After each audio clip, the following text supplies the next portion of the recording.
ترمذی شریف کی حدیث ہے 3700 نمبر پہ حضرت عبد الرحمن کہتے ہیں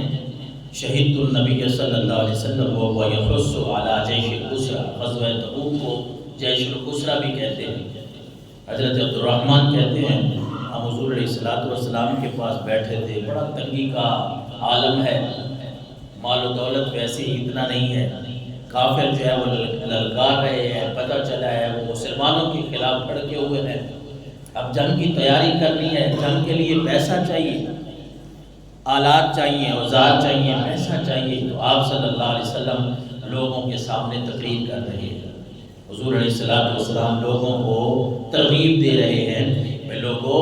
اب اللہ کا حکم ہے، میں اللہ کا رسول ہوں، میرا حکم ہے جنگ کے لیے جانا ہے، صرف جانا بھی نہیں ہے، مالی امداد بھی کرنی ہے، پیسے بھی اکٹھے کرنے ہیں۔ حضرت عثمان غنی رضی اللہ تعالیٰ عنہ بیٹھے ہیں، حضرت عبد الرحمن کہتے ہیں فقام عثمان بن عفان، حضور کی تقریر جب حضرت عثمان نے سنی تو آپ کھڑے ہو گئے۔ حضرت عثمان غنی اللہ کے نبی کے سامنے عرض کیا یا رسول اللہ علیہ مئۃ بعیر باحلاسها واقطابها فی سبیل اللہ، اللہ کے رسول اللہ نے جو مجھے دیا ہے نا رزق میرے پاس اگر زیادہ ہے تو میں آپ کے سامنے یہ اعلان کرتا ہوں کہ میں اللہ کے راستے میں 100 اونٹ بمع ساز و سامان اللہ کے راستے میں پیش کرتا ہوں۔ اللہ انسان کے پاس پیسہ ہونا اور اس میں سے زکوٰۃ نہ دی جائے، بندہ اس کو سنبھال کے رکھے، اللہ کے راستے میں نہ دے، غربا کا حصہ نہ نکالے، مساکین کا حصہ نہ نکالے، تو اس پیسے کے لیے اللہ نے کیا فرمایا والذین یکنزون الذهب والفضة ولا ينفقونها في سبيل الله فبشرهم بعذاب أليم يوم يحمى عليها في نار جهنم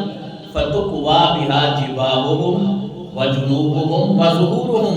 اللہ نے فرمایا انسان پیسہ جوڑ کے رکھنا اور اس میں سے جوڑ کے رکھنا، اللہ کے راستے میں نہیں دینا، زکوٰۃ نہیں دینی، نفلی صدقہ نہیں دینا، اپنے رشتہ داروں کا خیال نہیں رکھنا، غربا کا اور مساکین کا خیال نہیں رکھنا،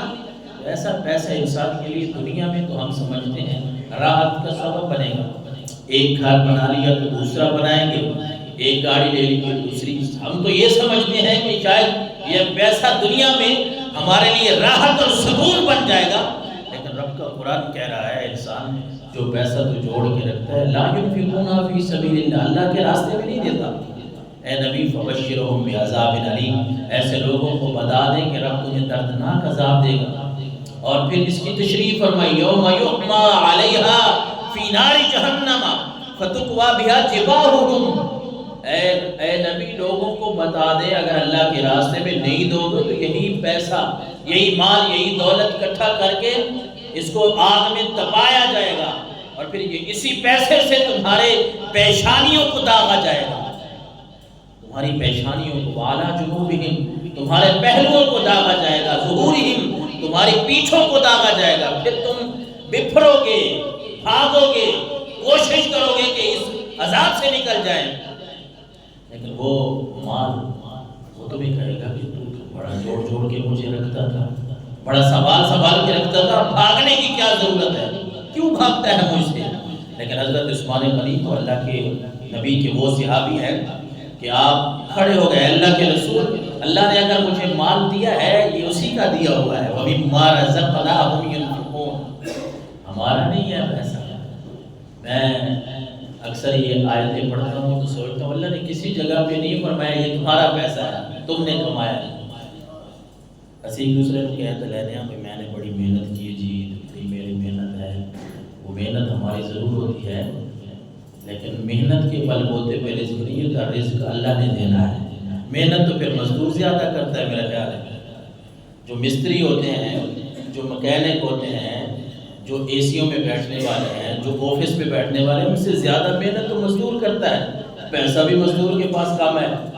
یہ اللہ کی دین ہے، مما رزقناہم ينفقون، اس لیے اللہ نے فرمایا جو رزق ہم نے لوگوں کو دیا ہے اس میں سے اللہ کے راستے میں خرچ کرے۔ حضرت عثمان غنی کھڑے ہو گئے، اللہ کے رسول 100 اونٹ میں اللہ کے راستے میں پیش کرنا چاہتا ہوں، حضور خوش ہوئے، پھر آپ صلی اللہ علیہ وسلم ثم حث علی الجیش، پھر آپ صلی اللہ علیہ وسلم لوگوں کو تبلیغ کر رہے ہیں، تقریر کر رہے ہیں، لوگوں اللہ کے راستے میں جانا ہے، جنگ کرنی ہے، کافر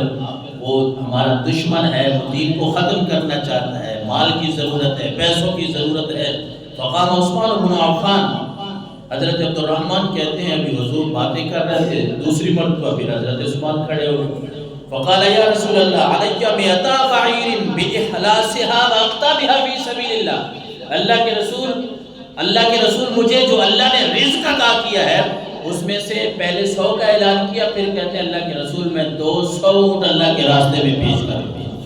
اور وما ساز و سامان باحلاسها واقطابها،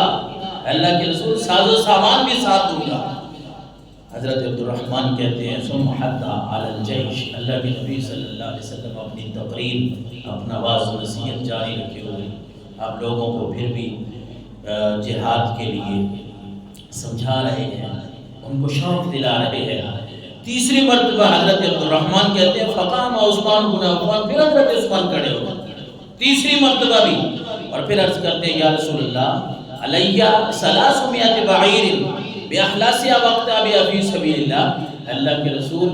میں عثمان یہ اعلان کرتا ہوں کہ میں 300 اونٹ جو ہے وہ اللہ کی بارگاہ میں وما ساز و سامان پیش کرتا ہوں۔ اللہ کے رسول بڑے خوش ہوئے۔ آپ صلی اللہ علیہ وسلم، حضرت عثمان کہتے ہیں جب حضرت عثمان نے یہ بات کی، آپ تقریر فرما رہے تھے، واعظ فرما رہے تھے، آپ منبر سے نیچے اتر پڑے،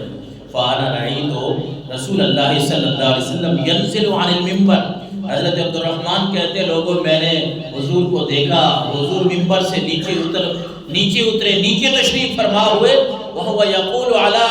ما علی عثمان ما عمل بعد هذه، حضور فرما رہے ہیں لوگوں اللہ نے عثمان کے لیے ہدایت کے راستے کھول دیے ہیں، آج کے بعد عثمان جو بھی عمل کرے گا وہ اللہ کی رضا والا ہوگا۔ اللہ